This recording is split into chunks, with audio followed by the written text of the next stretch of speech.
मानवको अमानवीय प्रवृत्तिलाई नियन्त्रण गर्ने शाश्वत सत्य भनेको पनि मृत्यु, अर्थात् भौतिक सत्य र ईश्वर अर्थात् आध्यात्मिक सत्य यी नै त हुन्। मृत्यु छ र त यो जिन्दगी जिउनुको मजा छ।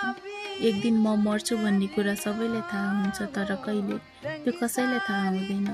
यो रहस्यमय खेल कसको हो त?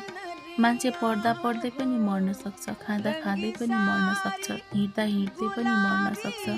पग्लिँदै गरेको गोलियो बरफको गोला चुस्दा बच्चाले जिब्रो घुमाई घुमाई त्यो गोलाबाट पग्लिएको पानीलाई भुइँमा खस्न नदिई चुस्छ। त्यसमा स्वाद छ अनि मजा पनि छ। बरफ पग्लिएर सकिनु अघि बच्चाले भरपुर आनन्द लिन्छ।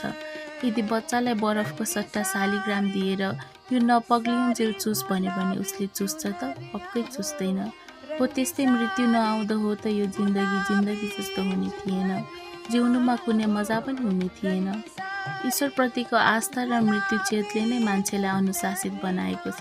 पापको डर देखाउँदै होस् या पुण्यको लोभ, या त विभिन्न विधि विधानको निर्माण गरेर नै होस्, धर्मले मानिसलाई जङ्गली युगबाट आजको अवस्थामा ल्याइ पुर्याएको छ।